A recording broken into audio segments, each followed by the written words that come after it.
Bonjour et bienvenue au studio Air et Cosmos dans lequel nous avons la chance aujourd'hui de parler d'hypersonique avec Jean-Philippe Giraud de Destinus. Bonjour. Bonjour. Qui êtes-vous?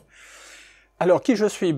Je suis essentiellement ce qu'on appelle un rocket scientist, donc quelqu'un qui a passé la plus grande partie de sa vie professionnelle dans les systèmes de propulsion fusée, en Europe et aux États-Unis, et qui finalement, une dérivation assez naturelle, arrive sur l'hypersonique. Alors, l'hypersonique, déjà, est-ce qu'on peut définir qu'est-ce que c'est? Alors l'hypersonique, c'est en général tout véhicule aérien, un domaine de vol à partir de Mach 5 et au-delà de Mach 5.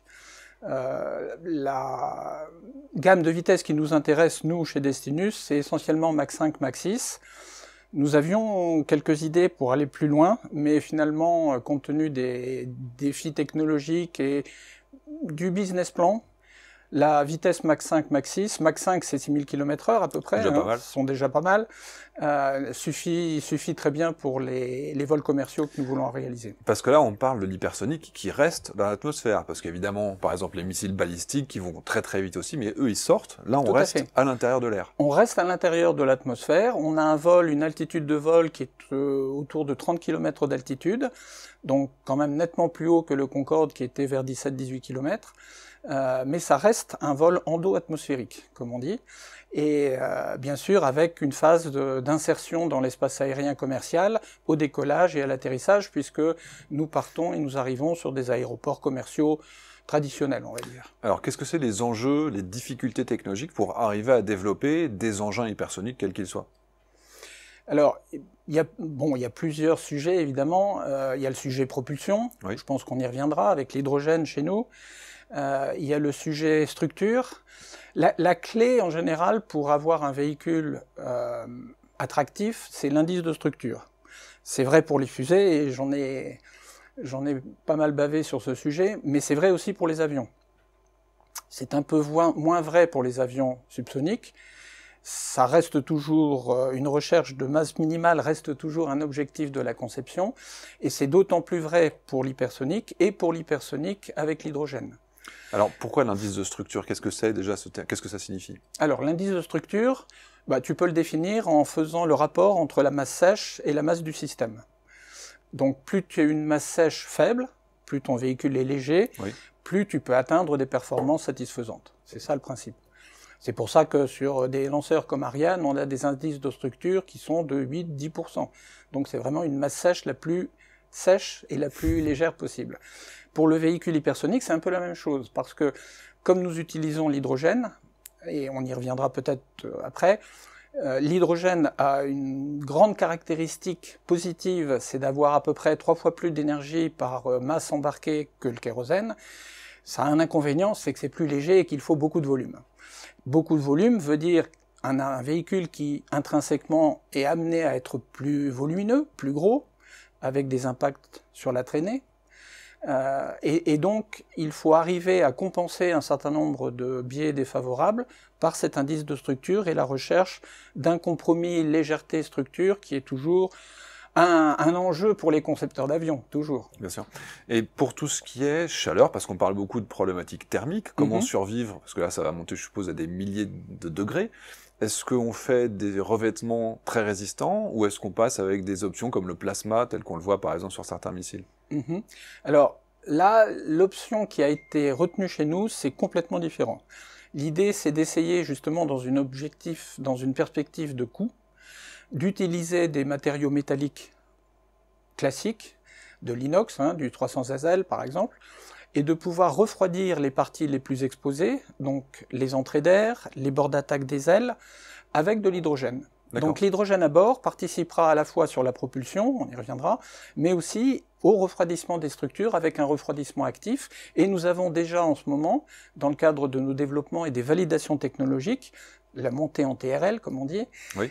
Des expériences au niveau des universités suisses et françaises en faisant des expériences avec des tuiles métalliques fabriqués par fabrication additive pour faire circuler justement de l'hydrogène et vérifier la pertinence du concept. Donc il y a d'autres options qu'avoir des nuages de plasma qui permettent d'éviter le frottement de l'air. Exactement. Intéressant. Le fait de voler à Mach 5, c'est très rapide, c'est chaud, c'est une entrée d'air à 500 degrés à peu près. Ça n'est pas non plus des températures colossales comme celles que l'on peut avoir lors de rentrées de véhicules atmosphériques. Ça, c'est complètement différent. Donc, à la fois avec des performances relativement modestes, importantes mais relativement modestes pour l'hypersonique, avec l'aide de l'hydrogène, avec des vols relativement courts aussi, on arrive à proposer une structure qui soit entièrement métallique et de conception économique. Et alors, pour tout ce qui est propulsion, on entend parler de propulsion au plasma électrique, on entend évidemment tout ce qui est chimique, avec les super statoréacteurs, etc. Donc, quelles sont les technologies qui existent pour faire se déplacer quelque chose au-delà de Mach 5? Alors, en fait, on avait, au début du projet Destinus, envisagé de concevoir nous-mêmes nos moteurs. Et pour cela, on s'appuyait sur un cycle assez simple, qui est connu depuis les années 50, qui s'appelle l'ATR, Air Turbo Rocket Engine, et qui est en fait un turboréacteur, mais dont la chambre de combustion est externe au turboréacteur, ce qui fait que les gaz brûlés alimentent la turbine, bien sûr, turbine actionnant le compresseur, ça c'est classique, mais par un circuit externe. L'avantage, c'est que ça nous permettait d'avoir à la fois une ISP importante, même si elle est moins importante qu'un turboréacteur conventionnel, et une poussée satisfaisante. L'important, c'est la poussée. Un moteur plasma, ça n'a pas assez de poussée. Ça marche pour faire le contrôle de satellites en orbite, par exemple. Prenons le PPS 5000, par exemple, ça marche. Mais pour propulser un véhicule de plusieurs tonnes, c'est pas possible. Donc il faut une poussée. Pour avoir cette poussée, il n'y a que deux solutions. C'est soit un turboréacteur, soit, quand le domaine de fonctionnement du turboréacteur est dépassé, un stato, voire un super stato, un scramjet, au-delà d'une certaine vitesse. Donc nous avons fait le choix, finalement, de laisser un peu l'ATR sur le côté, même si on y travaille toujours. On a développé un ATR de 500 kg de poussée, et on fait la démonstration de nos véhicules de R&D, puisque nous sommes toujours dans la phase de R&D, avec une association de turboréacteurs à faible taux de dilution, entrée d'air petite, et un stato alimenté en hydrogène. Donc c'est la combinaison de ces deux moteurs, de ces deux moyens de propulsion, qui va nous donner la possibilité d'aller d'abord jusqu'à Mach 2, 2,5, allumer le stato et aller jusqu'à Mach 5. Sur les vitesses élevées ensuite. Voilà. Quand on regarde l'hypersonique, alors très clairement, je parle encore une fois de l'hypersonique qui reste dans l'atmosphère, il y a les missiles, donc là c'est probablement le domaine dans lequel il y a le plus de potentiel. On pense également peut-être dans le domaine militaire à des bombardiers, on pense dans le domaine commercial, il y a des gens qui voudraient traverser le monde en 3 heures. C'est quoi les options? Qu'est-ce qu'on peut faire avec ça? Alors le projet Destinus, c'est, en tant que constructeur d'avions, d'aéronefs, d'offrir un véhicule à des transporteurs aériens, de fret ou de passagers, pour pouvoir offrir à leurs passagers, à leurs clients, une offre de déplacement intercontinental en quelques heures. C'est Paris-New York en 1h15, c'est Paris-Singapour en 3h30, c'est ce type d'offre commerciale que l'on veut proposer. Donc aussi bien pour le fret express, que ce soit fournir des pièces détachées dans la journée entre l'Australie et l'Europe, des dons d'organes sur des hôpitaux qui sont en Asie ou le contraire, enfin voilà. Donc ça c'est un segment de marché qui est important. Nous avons aussi bien sûr des possibilités pour offrir ce type de véhicule sur des transporteurs aériens passagers, et avec un premier véhicule à l'horizon 2031 qui sera un véhicule de 25 passagers. Donc un mini Concorde, un mini Super Concorde si tu veux. C'est ça l'idée. Et donc pour toi, il y a la dimension militaire, pour l'instant elle est totalement secondaire, c'est de la logistique et c'est du transport de personnes. C'est de la logistique et du transport de personnes. La dimension militaire existe aussi. Nous n'avons pas rencontré aujourd'hui en France par exemple de besoins qui justifieraient de dériver de nos avions commerciaux un avion à application militaire, que ce soit, je sais pas, pour de la reconnaissance rapide, par exemple. Mais oui, l'hypersonique, comme j'allais dire, toutes les avancées technologiques, c'est du dual use. C'est toujours le double usage. Alors, on en fait le meilleur usage ou le pire usage, suivant les politiques et les intentions. Mais bien sûr, cette dimension existe. Et alors, on sait qu'on est aussi dans une période dans laquelle l'énergie est chère, l'écologie est un problème crucial. Est-ce qu'il n'y a pas une dimension énergivore extrême d'utiliser, même que ce soit de l'hydrogène ou du kérosène? Pourquoi est-ce qu'on a besoin, quel est le surcoût énergétique d'être en hypersonique plutôt qu'à des vitesses classiques? Eh bien, en fait, il est, contrairement à ce qu'on peut imaginer, beaucoup moindre. Il est même la dépense énergétique sur un trajet Paris-Singapour à 30 km d'altitude et à cette vitesse n'est pas plus importante qu'un vol subsonique Paris-Singapour avec un A350. D'accord. En fait, on bénéficie de deux choses. On bénéficie des avantages de l'hydrogène, à la fois par le gain énergétique qu'il procure, et aussi par le profil de vol. Le profil de vol permet en fait de minimiser les pertes par gravité par exemple, et d'avoir en fait en termes d'énergie requise le même besoin. Donc on a la possibilité, toujours avec cette conception hydrogène, hein, bien sûr, en kérosène ça ne marcherait pas du tout, mais avec l'hydrogène, on a cette capacité de pouvoir offrir ces trajets courts, en temps, même s'ils sont longs en distance, et à ce profil de vol avec cette altitude qui permet de minimiser les pertes. Donc l'énergie nécessaire en volant très haut avec cette technologie, et ensuite on peut évidemment avoir de l'hydrogène qui serait potentiellement propre. Oui, bien sûr. Il faut évidemment que ce soit produit Tout à fait. Alors l'hydrogène est évidemment une composante clé, et notre projet a besoin des deux pieds pour avancer. Il a besoin du pied véhicule, aérien, on en a parlé, mais il a aussi besoin, bien sûr, du segment sol. Il faut que ce segment sol, sur les différents aéroports d'un réseau international, puisse procurer l'hydrogène liquide dont on a besoin. Donc pour vous, vous en tant que groupe, quand tu développes de l'hypersonique à hydrogène, c'est pas un double challenge, c'est réellement que l'hydrogène est nécessaire pour le succès du projet. Exactement. L'hydrogène est nécessaire et c'est une clé, et ça s'inscrit complètement dans la transition énergétique qu'on va tous vivre. On a déjà des Toyota Mirai à hydrogène, hein, les Hype à Paris par exemple, et on a sur Rochefort, puisque nous allons faire nos prochains essais en vol sur Rochefort, on va construire donc ce segment sol qui va démontrer la capacité locale de produire à des coûts économiques raisonnables, de produire de l'hydrogène, de le liquéfier, de le distribuer sur avion, au taxiway. Donc c'est vraiment l'ensemble des deux, et la conception véhicule et le segment sol, qui permettra en fait de rendre les voyages très longue distance possible à moyen terme. Alors là, très concrètement, le projet, on en a à quelle étape? Tu as parlé de TRL, tu as parlé de développement à Rochefort. Déjà, pourquoi la France? Alors, pourquoi la France? La France, c'est quand même le berceau de l'aviation. On ne peut pas ne pas être en France. Enfin, en plus, la France, en termes d'aviation et d'hydrogène, c'est aussi un bon croisement. Je rappelle qu'à Toulouse, par exemple, il y a plusieurs entreprises qui ont déjà plusieurs constructeurs d'avions qui ont déjà de l'hydrogène. Oui. Alors, aujourd'hui, c'est de l'hydrogène gaz. Ils ont des plans pour passer à l'hydrogène liquide, comme nous. Il faut embarquer de la masse, donc du liquide.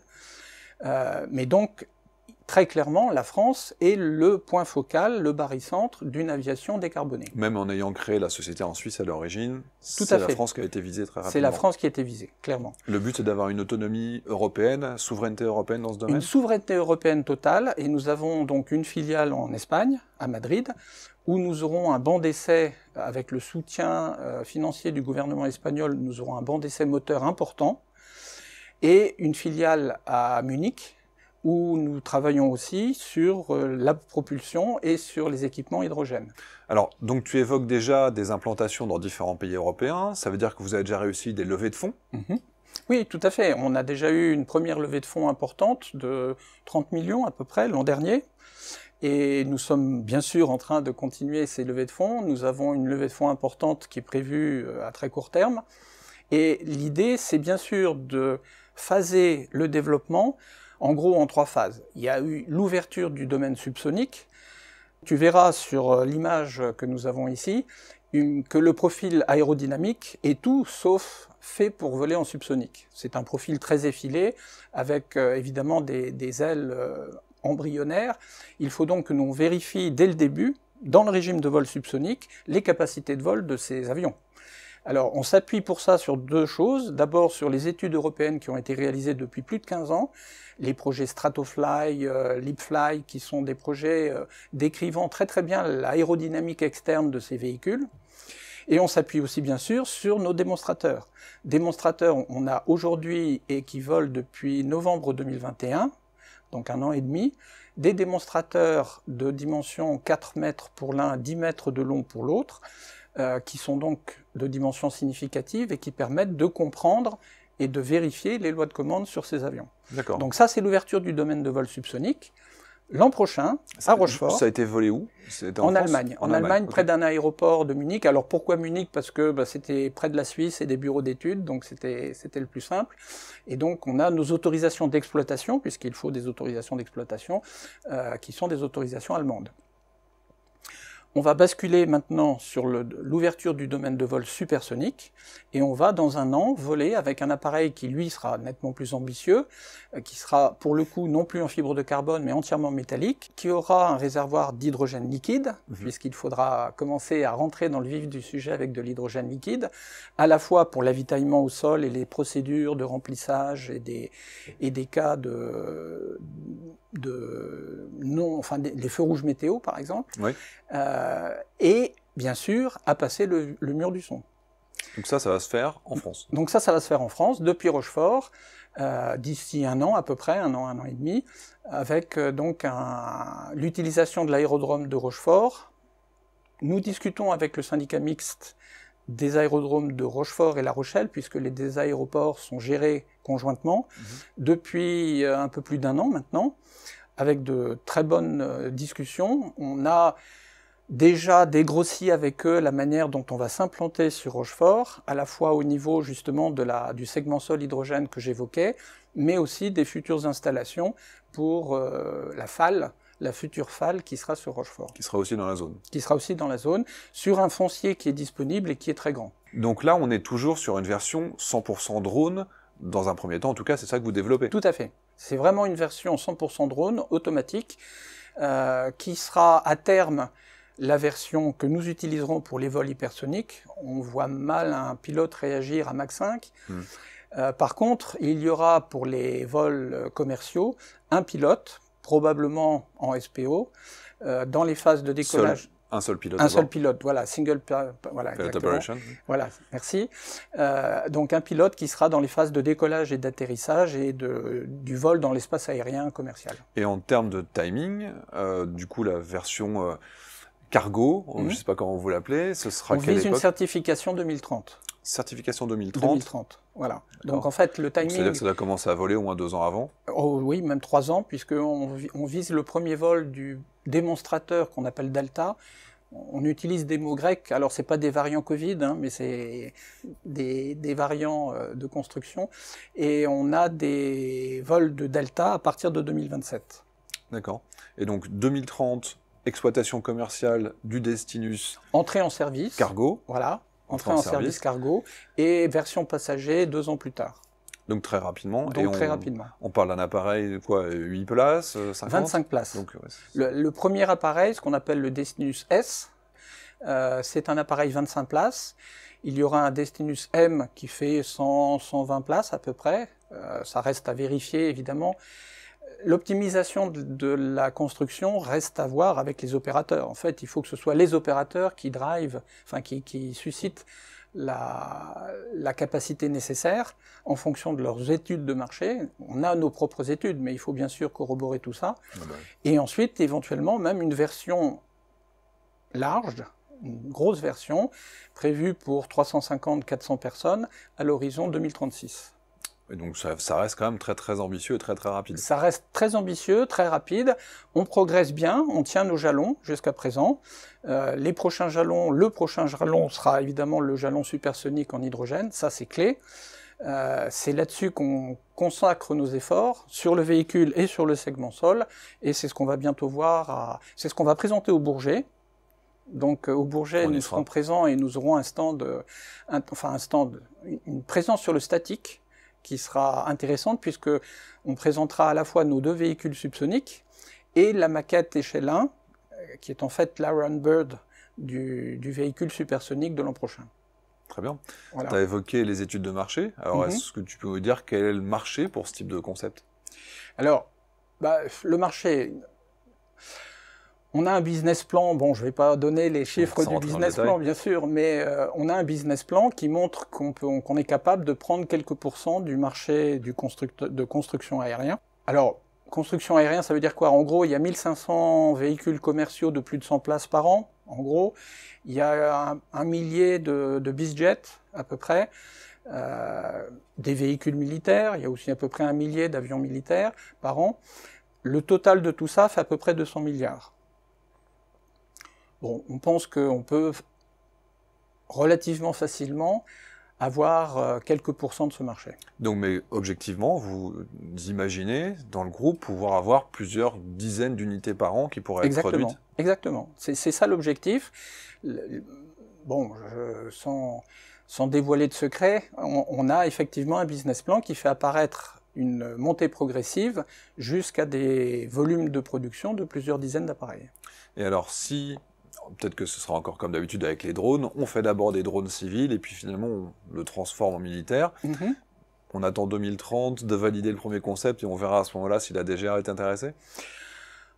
On attend des expressions de besoin. Oui. Nous, notre projet, c'est très clairement un projet commercial où on veut proposer pour le fret express, hyper express, et pour le transport de passagers, des véhicules capables de faire ça.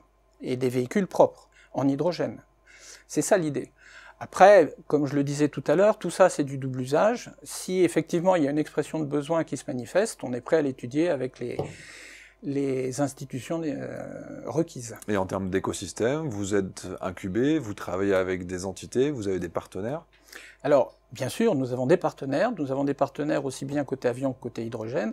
Hydrogène, nous avons en particulier sur Rochefort des partenaires comme Absolute Systems, oui, qui est un groupe bien connu dans l'hydrogène liquide et dans la cryogénie en général. On a un partenaire au niveau de la station d'électrolyse. Donc ça, c'est quelque chose qui se met en place et qui s'inscrit dans un consortium. On a bien sûr des partenaires aussi au niveau de l'avion, la propulsion. Oui. On a des partenaires au niveau de la structure, au niveau du métallique, et des opérations au niveau du sol. Donc oui, bien sûr, on s'inscrit dans un écosystème et je pense que le Salon du Bourget sera l'occasion justement de donner un petit peu de détails sur ces partenariats. Eh ben, rendez-vous est pris. Jean-Philippe, un grand merci. Merci Xavier. Succès à Destinus, puis on mettra les informations en commentaire de la vidéo si vous avez des messages à faire passer. Avec grand plaisir. Des levées de fonds, évidemment, ce genre de choses, c'est toujours sympa. Très bien, merci. On espère que ça vous a plu et on vous dit à très bientôt au Studio Aérocosmos.